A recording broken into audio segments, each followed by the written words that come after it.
Yo, what up? This is Mike Brown, and this is The Art of Letting Go. Today's episode, we're just going to be listening back to the live episode that we just did. This was the first one.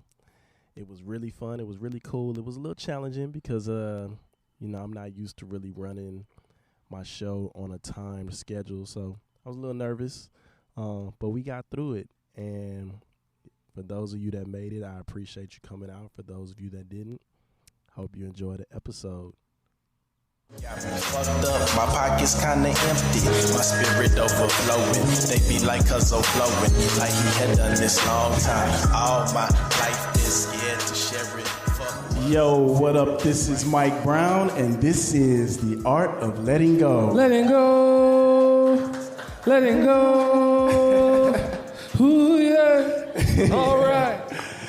Oh, man, thank y'all for coming out tonight. This is our first live episode. And actually, it's episode 83 of the podcast. Hey. Yeah, give it up, give it up. You just keep getting better and better.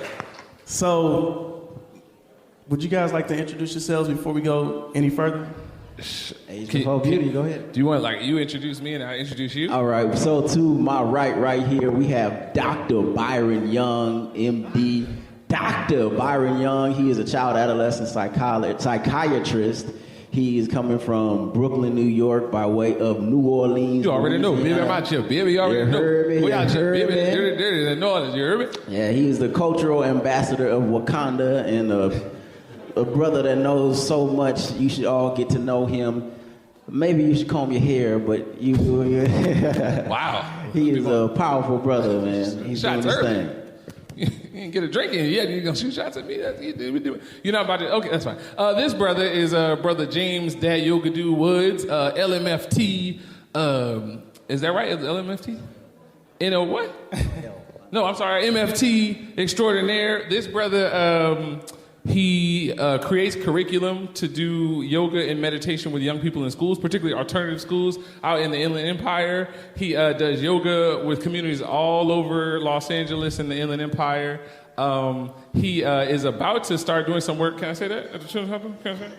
Oh, okay, he's about to start doing some cool stuff in Los Angeles we can't talk about yet. But the brother is a influencer and world changer and a dynamic brother who really cares about particularly people of color, but just people in general. And I'm honored to call him my friend. Xavier University in the house. Please give it up. Can we get a round of applause for James Woods? Can we also point out how much better I did than him at introducing him? I just want to point that out. It's cool. I appreciate you. Man, I appreciate you guys coming on the show. I wanted to talk to y'all today about just letting go of putting the pressure on things. Because, man, the last week or so, I've been putting a lot of pressure on myself with having to do things. Like I had a live show with my class last week. And even this show today, I was kind of nervous about doing it. Stayed in bed most of the day, didn't eat. And I know that you guys do a lot of public speaking, so I was curious to know how do you get over that initial fear or that build up? Can I give your phenomenality before we do that? Sure. So my brother Mike Brown, who's been doing this podcast for a couple of years, basically initially started as a place for, particularly it seemed like black men to come to lay their burdens down and express themselves, to talk about their feelings, talk about their emotions. Now everybody can come on the podcast. It's a podcast for everybody to talk about, to basically let go of the things that frustrate you. Mike couldn't afford therapy at the time and really wanted a place that he could heal and build. And the way you do that is dialogical, is discourse, right? That's the way you do it. The brother produces music. The brother is a visual artist. The brother is a podcaster. The brother is a teacher of music for little kids and does these really dope, in Los Angeles, right? Yeah. These really dope performances with kids, but teaches folks in a very palatable, enjoyable way that is aside from the kind of very... can I say, white supremacist lens. He does this in a really powerful way where he basically really influences the kids with culture. So whether that's African-American culture, whether that's Latinx culture, he's very serious about bringing other cultures other than kind of what we view as value in the education system. And so can we give it up for Brother Mike Brown? Because the brother's doing big things. I appreciate that. And he creates a place to come in and lay down one's burdens. But in terms of public speaking, you want me to go first? In terms of public speaking, the day before or the day of, I try to stay as busy as possible. I try to focus on the things that I have to do. Got a checklist, make sure I got my list of sign-ins, make sure I have all these things together. Before I actually come on stage, I go through my little spiritual thing. I thank the people who got me here, my ancestors. I thank the people who put me in this place, in this position, the people who set it up, whatever. I really go through a spiritual checklist of being able to tap into all the speakers before me. I'm like, thank you, Martin. Thank you, Malcolm. Thank you, all others that brought me here and carry me through as I speak. And hopefully I can be a blessing. I can be healing. I can connect with the people that I'm speaking to. And I just let it run through me as much as possible. And that helps bring me down. Like, okay, I got somebody got my back. So I'm able to do it. Yeah, for me, it's not quite as deep as Brother James. I just get something to eat. Might call my sister or some cousins or something and see what's happening with them. Most of the things I do for speaking are very off the riff, so I'm just coming off the top of my head with stuff. So being in the medical profession, you do a lot of teaching folks about psychological things or about medications or whatever. So I talk to people all day about those things and do a lot of teaching. My thing is to make things very very dialogical, very conversational. And so usually, because the audience is as involved as I am, the pressure's not really on me. So I try to make it more interactive, which makes it less stressful for me. I did a TED Talk, and so when I did that TED Talk, I was scared, I'll be honest. You could hear I had my humble voice. I was, but it came out pretty cool. I think the key is just preparation. So just usually I really do just come off the top of my head, but for that I really did have to prepare. And the more you prepare, the more confident you feel. I think, and we talk about it from an emotional health lens. I think about how important it is to have, I talk about this all the time, self-love and self-compassion. And so this notion of being nervous because what people think or whatever, I think is a human thing. But I really do try to work on my self-compassion game very hard. And I think because I do love myself in as best I can, at least in an unconditional way, that even if I come on this stage and bomb, that doesn't make me less valuable, right? That doesn't make me less of a human being. And so having that self-love and self-compassion, doing that work, even outside of coming to talk to folks, really does help me not be so nervous when I come to do stuff like this, for me. That's real. And I think for me, it's not so much worrying about what people have to say or what people think, but as a creative, really seeing myself, putting myself out there and being exposed. And, even with music, it's kind of the same thing for me. So do you approach it as with everything? Because I feel like you guys are creatives, but do you think of yourself as sharing your art or your creativity when you do stuff like that? Yeah, so all the work I do is at the intersection of mental health, social justice, and art. And I feel like, I'm going to talk about this again, when you talk about medical programs or psychoeducational programs or whatever that come into communities, oftentimes they're created in these very ivory tower situations where you create this thing and you this is excellent, let me come force it on the people. But I do believe that when you do this work, you have to connect with the community first. You have to kind of engage the community in a way where they feel like whole human beings. And so I'm very fortunate to come from the community, that the kind of communities I get to work with. So I work in South LA, and South LA is not New Orleans, the West Bank of New Orleans, but it has lots of similarities, particularly folks who face a lot of marginalization. And so I have a deep, deep love for Black and brown people, right? And so when I come to talk about something medical, I love the medical field and I love getting to do that work, but I love my people. And so if I'm gonna give that type of education, I know that I have to come from a place of respect and passion. And I know that medicine hasn't always been very respectful and palatable for those people. And so I think for me, I feel like it's an obligation to come and do it the right way, where I respect and value all the beautiful things of growing up in quote unquote the hood. There's a lot of beautiful stuff, but if you listen to kind of most people in there's no medical professor that's going to tell me anything positive about the hood, really. So I have to come in and infuse that into medical spaces, but also come and bring some respectful, palatable type of psychoeducational stuff into those communities. So the talks I do mostly is one, talking to clinics, but also talking to the community and really trying to bridge the gap, because it's a big gap. And so I think if you love Black and brown people, you got to do it right. And so I'm really serious about that. And because I'm so passionate about that, I think that's why I'm able to do it well. And I'll be quick because I know we got time. Being able to, getting my education, marriage and family therapist, and even going through the whole process of teaching yoga and learning about all that kind of stuff, a whole bunch of stuff just came up from me. As a young black man learning about myself, I didn't know what to do with all that information that was coming up. Oh, mental health, all this kind of stuff. This brother right here was a part of me healing myself, and that making me be able to go out and heal the people that I served in my community as a therapist, as a yoga teacher, and as an instructor. So it was so important for me to have spaces where I can openly talk about myself with my brothers, and especially men who look like me and went through experiences like me. So just being able to have a space to open up and share. Our conversations has helped me, and I know has helped the people that I've worked with. Just to have a space to be like, this is what I'm feeling, this is what I'm going on. I'm confused about this, I don't know what's happening to me. And then going out in the community and noticing there's other brothers going through it. So spaces like this and the Art to Let It Go has been powerful in that.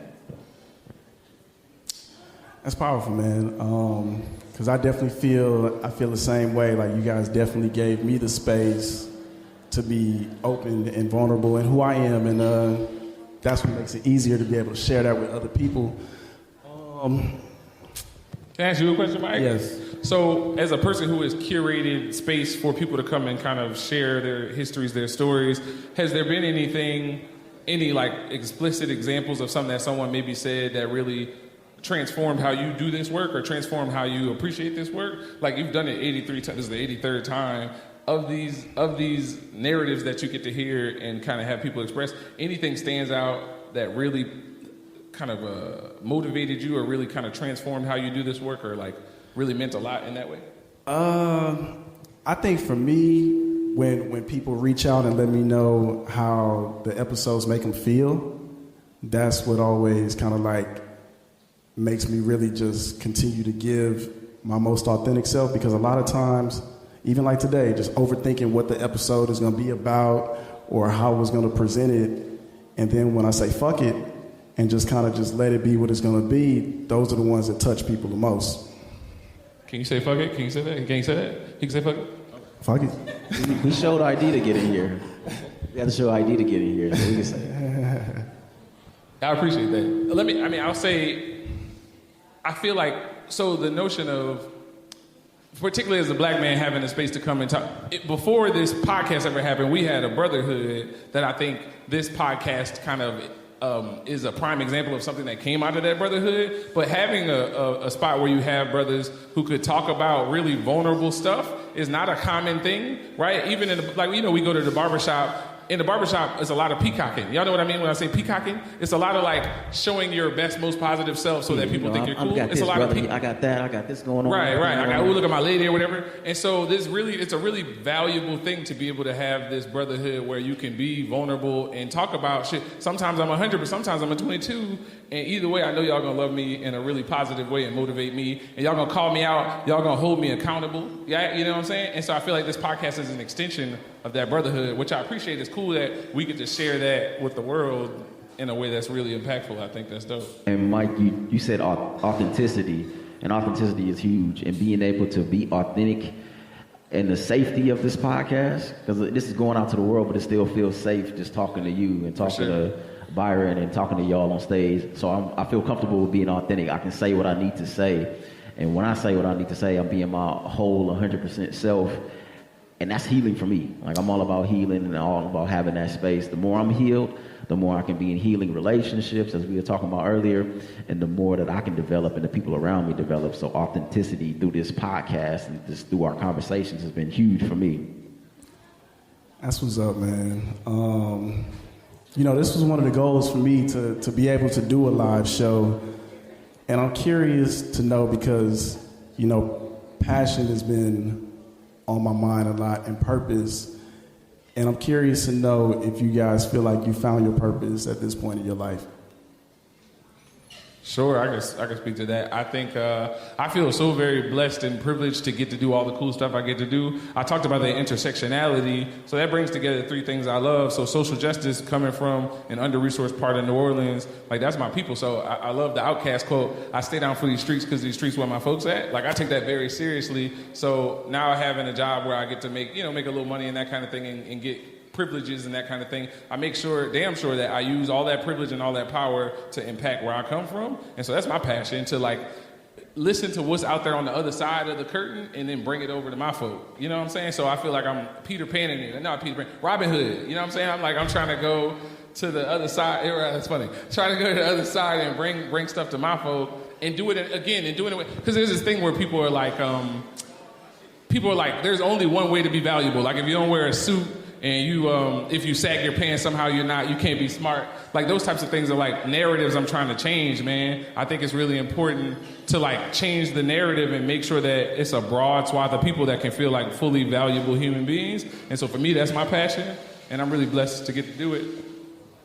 And just curious out there, because all of y'all are creators, how many of y'all are living your passion right now? How many of you feel like you're living your passion? That's what's up. Maybe like 6 people raise their hands. That's what's up. That's what I feel like I'm living my purpose right now and my passion doing the work, and it's taken me a long time to understand that and understanding my gifts. My gifts always been there. I've always been someone who's been sensitive and empathetic and could be there for myself and for other people, providing that support, but I didn't value it for a long time because it didn't seem manly, it didn't seem cool, it seemed weak. I wanted to be, super hyper masculine, all this kind of stuff, but finding out my gift is really creating space for those hyper masculine men who need to cry a lot of times. And so being able to live in that purpose and live in that space, and at the same time, I got to pay Sally Mae back. So I had to find some space to get a little bit of money in that purpose as well. And just developing and carving that space out for myself has helped me to really feel passionate about what I do.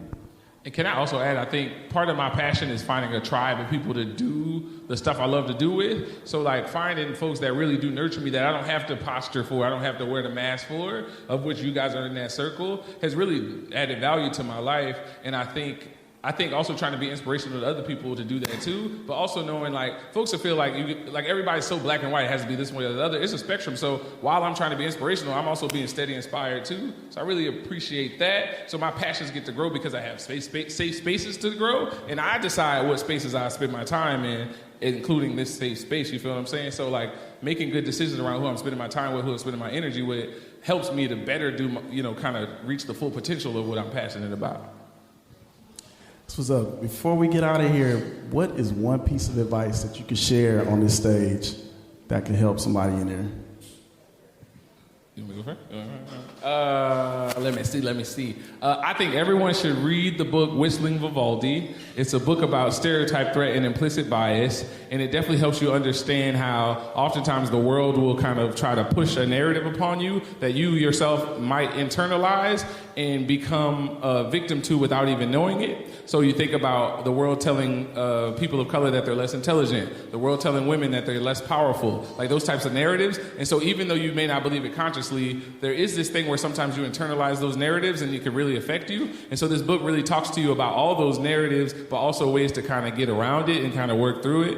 Even if you don't believe that stuff consciously, unconsciously it can really affect you. And so I think this notion of really putting in work to like understand that better will help you kind of live a better life. My other piece of advice is everybody needs a therapist, particularly if you from a marginalized community. But I think everybody needs a therapist because we all have blind spots. We all have blind spots. So yeah, everybody get a good therapist. That's it. Keep going. You got that book, you got that poetry, you got that audio you want to do, you got that podcast you want to do. Whatever it is, keep going, keep going, keep going. It's some person that you're going to meet. It's some corner that you're going to turn. It's some chapter that you're going to read, some session that you're going to have. Keep going, keep going, keep going until it happens, whatever it is. Just keep going. What do you say? I say fear is always going to be there. So just find a way to push through that shit and you'll be all right. I appreciate it. This is The Art of Letting Go, and I appreciate y'all listening to us today. Let it go. Let it go.